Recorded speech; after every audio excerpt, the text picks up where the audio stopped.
Hi ನಮಸ್ಕಾರ welcome back to the channel. ಇವತ್ತಿನ ವಿಡಿಯೋದಲ್ಲಿ ಯಾವುದೇ ಸ್ಪಾಂಜು ಜಿಪ್ಪು ರನ್ನರು ಇದೇನು ಇಲ್ಲದೇ ಸುಂದರವಾದಂಥ ಬ್ಯಾಗನ್ನು ಮಾಡೋದನ್ನು ತೋರಿಸ್ತಾ ಇದ್ದೀನಿ. ಇವತ್ತಿನ ವಿಡಿಯೋವನ್ನು ಶುರು ಮಾಡೋಕ್ಕಿಂತ ಮುಂಚೆ ಯಾರೆಲ್ಲ ನಮ್ಮ ಚಾನಲನ್ನು ಹೊಸದಾಗಿ ನೋಡ್ತಿದ್ರು ದಯವಿಟ್ಟು ಸಬ್ಸ್ಕ್ರೈಬ್ ಮಾಡ್ಕೊಂಡು ನೋಡಿ. ಹಾಗೆ ಈ ವಿಡಿಯೋ ನಿಮಗೆ ಇಷ್ಟ ಆಗಿದ್ದಲ್ಲಿ ದಯವಿಟ್ಟು ಒಂದು ಲೈಕನ್ನು ಕೊಡೋದನ್ನು ಮರಿಬೇಡಿ. ಹಾಗೆ ನಿಮ್ಮ friends, family, neighbours, well wishers ಎಲ್ಲರಿಗೂ ನನ್ನ ವಿಡಿಯೋಸನ್ನು ಶೇರ್ ಮಾಡಿ. ಸೊ ಇವತ್ತಿನ ವಿಡಿಯೋವನ್ನು ಶುರು ಮಾಡೋಣ. ನೋಡಿ, ಇಲ್ಲಿ ಇದೊಂದು ಮಿರರ್ ವರ್ಕ್ ಇರುವಂಥ ಒಂದು ಬ್ಲೌಸ್ ಪೀಸು ನನ್ನ ಹತ್ರ ಇಷ್ಟು ಉಳಿದಿದೆ. ಸೊ ನಾನೇನು ಮಾಡ್ತೀನಿ, ಇದಕ್ಕೆ ಬೇರೆ ಒಂದು ಬ್ಲೌಸ್ ಪೀಸನ್ನು ಕಟ್ ಮಾಡಿಕೊಂಡು ಅದನ್ನು ಇದಕ್ಕೆ ಸ್ಟಿಚ್ ಮಾಡ್ಕೊಳ್ತೀನಿ. ಇದೇ ರೀತಿಯಾಗಿ ಎರಡೂ ಕಡೆಗೂ ಸ್ಟಿಚ್ ಮಾಡೋದಕ್ಕೋಸ್ಕರ ನಾನಿಲ್ಲಿ ಮತ್ತೊಂದು ಬ್ಲೌಸ್ ಪೀಸನ್ನು ಕಟ್ ಮಾಡ್ಕೊಂಡಿದ್ದೀನಿ. ಈಗ ಇದರ ಅಳತೆಯನ್ನು ನಿಮಗೆ ತಿಳಿಸ್ತಾ ಹೋಗ್ತೀನಿ. ಇದರ ಅಳತೆ ಹೇಳಬೇಕು ಅಂದರೆ ಅಗಲ 8.5 ಇಂಚು ಇದೆ, ಹಾಗೆ ಉದ್ದ ಒಂದು 11 ಇಂಚಿದೆ. ಇದೇ ರೀತಿಯಾಗಿ ಬೇರೆ ಕಾಂಟ್ರಾಸ್ಟ್ ಬಣ್ಣದ ಬ್ಲೌಸ್ ಪೀಸ್ ಏನಿದೆ ಅದು 2.5 ಇಂಚು ಉದ್ದ ತೊಗೊಂಡಿದ್ದೀನಿ, ಅಗಲ 8.5 ಇಂಚೇ ಇರೋದು. ಈಗ ಎರಡನ್ನು ಈ ರೀತಿಯಾಗಿ ಸ್ಟಿಚ್ ಮಾಡಿಕೊಂಡು ಮೇಲಿನಿಂದ ಪ್ರೆಸ್ ಸ್ಟಿಚ್ಚನ್ನು ಕೂಡ ಮಾಡಿಕೊಂಡು ಒಂದು ಸಿಂಗಲ್ ಪೀಸ್ ಕ್ರಿಯೇಟ್ ಮಾಡ್ತೀನಿ. ನೋಡಿ, ಇವಾಗ ಒಂದು ಪೀಸ್ ಕ್ರಿಯೇಟ್ ಆಯ್ತಲ್ವ. ನೆಕ್ಸ್ಟ್ ಏನು ಮಾಡಬೇಕು, ಇದರ ಹ್ಯಾಂಡಲ್ಸನ್ನು ಮಾಡೋದಕ್ಕೋಸ್ಕರ ನಾನಿಲ್ಲಿ 2 ಕಾಂಟ್ರಾಸ್ಟ್ ಬಣ್ಣದ ಬ್ಲೌಸ್ ಪೀಸನ್ನು ಕಟ್ ಮಾಡ್ಕೊಂಡಿದ್ದೀನಿ. ಹಾಗೆ ಇದರ ಅಳತೆ ಹೇಳಬೇಕು ಅಂದರೆ 1.5 ಇಂಚು ಅಗಲ ಇದೆ, ಹಾಗೆ 13 ಇಂಚು ಉದ್ದ ಇದೆ. ನೀವು ಬೇಕಾದರೆ 2 ಇಂಚು ಅಗಲ ತೊಗೊಳ್ಳಿ. ಇದಾದಮೇಲೆ ಇದನ್ನು ಏನು ಮಾಡಬೇಕು, ಈ ರೀತಿಯಾಗಿ ಡಬಲ್ ಫೋಲ್ಡ್ ಮಾಡಿಬಿಟ್ಟು ನಾವು ನಾರ್ಮಲ್ ಬೆಲ್ಟ್ ಎಲ್ಲ ಮಾಡ್ತೀವಲ್ವ ಅದೇ ರೀತಿಯಾಗಿ ಮಾಡ್ಕೊಂಡ್ರಾಯ್ತು.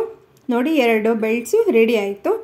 ನೆಕ್ಸ್ಟ್ ಏನು ಮಾಡಬೇಕು ಅಂದರೆ ಈ ಮೇನ್ ಬಟ್ಟೆ ಏನು ರೆಡಿ ಇಟ್ಕೊಂಡಿದ್ವಲ್ಲ ಅದನ್ನು ಈ ರೀತಿಯಾಗಿ ಕರೆಕ್ಟಾಗಿ ಫೋಲ್ಡ್ ಮಾಡಿಬಿಟ್ಟು ಅದರ ಸೆಂಟರನ್ನು ಮಾರ್ಕ್ ಮಾಡ್ಕೊಳ್ತಾ ಇದ್ದೀನಿ. ಎರಡೂ ಕಡೆಗೂ ಇದೇ ರೀತಿಯಾಗಿ ನಾವು ಸೆಂಟರ್ಸನ್ನು ಮಾರ್ಕ್ ಮಾಡ್ಕೊಳ್ಬೇಕು. ಸೆಂಟರ್ ಮಾರ್ಕ್ ಮಾಡ್ಕೊಂಡಿದ್ದಾದ ನಂತರ ನಾನೇನು ಮಾಡ್ತೀನಿ ಅಂತಂದರೆ ಸೆಂಟರಿನ ಆಚೆ ಮತ್ತು ಈಚೆಗೆ ಒಂದು 2 ಫಿಂಗರ್ ಅಥವಾ 3 ಫಿಂಗರ್ ಡಿಸ್ಟೆನ್ಸಲ್ಲಿ ನಿಮ್ಗೆ ಹೇಗೆ ಬೇಕೋ ಹಾಗೆ ನೋಡ್ಕೊಂಡು ಮಾಡ್ಕೊಳ್ಳಿ. ಈ ರೀತಿಯಾಗಿ ಒಂದು ಮಾರ್ಕನ್ನು ಮಾಡ್ಕೊಳ್ತಾ ಇದ್ದೀನಿ. ಎರಡು ಕಡೆಗೂ ಇದೇ ರೀತಿಯಾಗಿ ಈಸಿಯಾಗಿ ಮಾರ್ಕ್ ಮಾಡ್ಕೊಳ್ಳೋ ಮೆಥಡ್ ಇದು. ಮತ್ತು ನೀವು ಬೇಕಾದರೆ ಟೇಪ್ ಇಟ್ಕೊಂಡು ಅಳತೆ ನೋಡಿಕೊಂಡು ಮಾಡ್ಕೊಳ್ಬಹುದು, ಏನು ತೊಂದರೆ ಇಲ್ಲ. ಈಗ ನಂದು ಮಾರ್ಕಿಂಗ್ ಮುಗ್ದಿದೆಯಲ್ಲ, ಸೊ ಅದರ ಮೇಲೇ ಕರೆಕ್ಟಾಗಿ ಈ ಒಂದು ಬೆಲ್ಟ್ಸ್ ಏನು ರೆಡಿ ಮಾಡ್ಕೊಂಡಿದ್ದೆ ಅದನ್ನು ಇದಕ್ಕೆ ಈ ರೀತಿಯಾಗಿ ಇಟ್ಕೊಂಡು ಸ್ಟಿಚ್ ಮಾಡ್ಕೊಳ್ತೀನಿ. ಸೊ ಎರಡು ಕಡೆಗೂ ಇದೇ ರೀತಿಯಾಗಿ ನಾನು ಸ್ಟಿಚ್ ಮಾಡಿಕೊಂಡು ಬರ್ತೀನಿ. ಸ್ಟಿಚ್ ಮಾಡ್ಕೊಂಡಿದ್ದಾದ ನಂತರ ನೋಡಿ ಈ ಥರ ಕಾಣಿಸ್ತಾ ಇದೆ. ನೆಕ್ಸ್ಟ್ ಏನು ಮಾಡ್ತೀನಿ, ನಾನೊಂದು ಲೈನಿಂಗ್ ಬಟ್ಟೆಯನ್ನು ತೊಗೊಂಡೆ. ಹಾಗೆ ಇದರ ಅಳತೆ ಹೇಳಬೇಕು ಅಂದರೆ ಇದು ಎಷ್ಟಿದೆ ಗೊತ್ತಾ, ಒಂದು 14 ಇಂಚು ಉದ್ದ ಇದೆ, ಹಾಗೆ 8.5 ಇಂಚು ಅಗಲ ಇದೆ. ಇದನ್ನು ಏನು ಮಾಡಬೇಕು ಅಂತಂದರೆ ಈಗ ನಾನು ನೆಕ್ಸ್ಟು ಈ ಒಂದು ಮೇನ್ ಬಟ್ಟೆ ಏನಿತ್ತು ಅದ್ರ ಮೇಲೇ ಇದನ್ನು ಇಟ್ಕೊಂಡು ಎರಡೂ ಕಡೆಗೂ ಬೆಲ್ಟ್ಸ್ ಏನು ಅಟ್ಯಾಚ್ ಮಾಡಿದ್ದೀವಲ್ವ ಅಲ್ಲಿ ಸ್ಟ್ರೈಟ್ ಸ್ಟಿಚ್ಚನ್ನು ಹಾಕಿ ಜೋಡಿಸ್ಕೊಳ್ಬೇಕು. ಇಲ್ಲಿ ನಿಮಗೆ ವಿಡಿಯೋದಲ್ಲಿ ಕಾಣಿಸುತ್ತೆ ನೋಡಿ. ನೆಕ್ಸ್ಟು ಸೊ ಈ ರೀತಿಯಾಗಿ ಇಟ್ಕೊಂಡು ಎರಡೂ ಕಡೆಗೂ ನಾನು ಸ್ಟ್ರೈಟ್ ಸ್ಟಿಚ್ಚನ್ನು ಹಾಕ್ಕೊಂಡು ಬರ್ತೀನಿ. ಈಗ ನಾನು ಸ್ಟಿಚ್ಚನ್ನು ಒಂದು ಕಡೆಗೆ ಹಾಕ್ಕೊಂಡಿದ್ದಾಯಿತು. ಅದಾದಮೇಲೆ ಏನು ಮಾಡಬೇಕು ಅಂದರೆ ಈಗ ಇದನ್ನು ಸೀದಾ ಮಾಡ್ಕೊಳ್ಳೋಣ. ಸೀದಾ ಮಾಡಿಕೊಂಡು ಬೆಲ್ಟೆಲ್ಲ ನೀಟಾಗಿ ಹೊರಗಡೆ ತೆಕ್ಕೊಳ್ಬೇಕು. ನೋಡಿ ಈ ಥರ ಕಾಣಿಸ್ತಾ ಇದೆ. ನೆಕ್ಸ್ಟ್ ನಾನೇನು ಮಾಡಿದೆ ಅಂದರೆ ಬೆಲ್ಟಿಗೂ ಮೇಲಿನಿಂದ ಪ್ರೆಸ್ ಸ್ಟಿಚ್ಚನ್ನು ಮಾಡ್ಕೊಳ್ತೀನಿ ಎರಡೂ ಕಡೆಗೂ.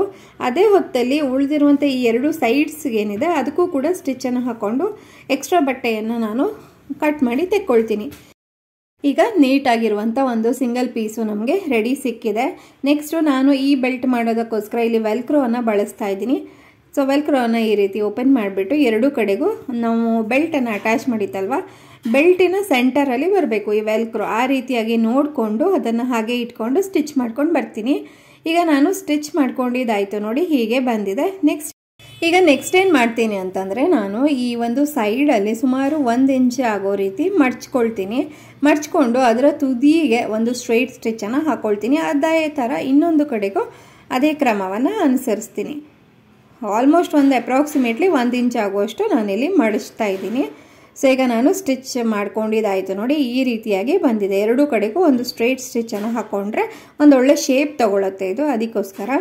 ಸೊ ಈ ಥರ ಮಾಡಿದಾದ ನಂತರ ಏನು ಮಾಡಬೇಕು ಅಂದರೆ ಇದನ್ನು ಹೀಗೆ ನಾವು ಫೋಲ್ಡ್ ಮಾಡಿಕೊಂಡು ಅದರ ಉಲ್ಟಾ ರೀತಿಯಾಗಿ ಫೋಲ್ಡ್ ಮಾಡಿಕೊಂಡು 2 ಸೈಡ್ಸನ್ನು 2 ಸಲ ಸ್ಟಿಚ್ ಮಾಡ್ಕೊಳ್ಬೇಕಾಗುತ್ತೆ. ಸೊ ನೀವು ನೋಡಬಹುದು ಎಲ್ಲ ಕಡೆಗೂ ಈ ಒಂದು ಬ್ಯಾಗು ಫಿನಿಶಿಂಗ್ ಕೂಡ ಬಂದಿದೆ. ಸೊ ಇದಕ್ಕೆ ಯಾವುದೇ ಬೆಲ್ಟು ಅಥವಾ ಯಾವುದೇ ಜಿಪ್ಪು ಸ್ಪಾಂಜು ಏನೂ ಬೇಕಾಗೋದಿಲ್ಲ. ಅದೆಲ್ಲ ಇದಕ್ಕೆ ಬೇಕಿದ್ರೆ ನೀವು ಜಿಪ್ಪನ್ನು ಹಾಕಿದರೂ ಕೂಡ ಒಂಥರ ಚೆನ್ನಾಗೇ ಆಗುತ್ತೆ, ಒಂದು ಹ್ಯಾಂಡ್ ಪರ್ಸ್ ರೀತಿಯಾಗೂ ವರ್ಕ್ ಆಗುತ್ತೆ. ಬಟ್ ಕೆಲವರು ತುಂಬ ಸಲ ನನಗೆ ಜಿಪ್ ಇಲ್ಲದೆ ಮಾಡೋ ತೋರಿಸಿ ಅಂತ ಹೇಳ್ತಿರ್ತಾರೆ. ಹಾಗಾಗಿ ನಾನು ಇತ್ತೀಚೆಗೆ ಐಡಿಯಾಸನ್ನು ಹುಡುಕ್ತಾ ಇದ್ದೀನಿ, ಜಿಪ್ ಇಲ್ಲದೇ ಹೇಗೆ ಮಾಡಬಹುದು ಬ್ಯಾಗ್ಗಳನ್ನು ಅಂಥೇಳಿ.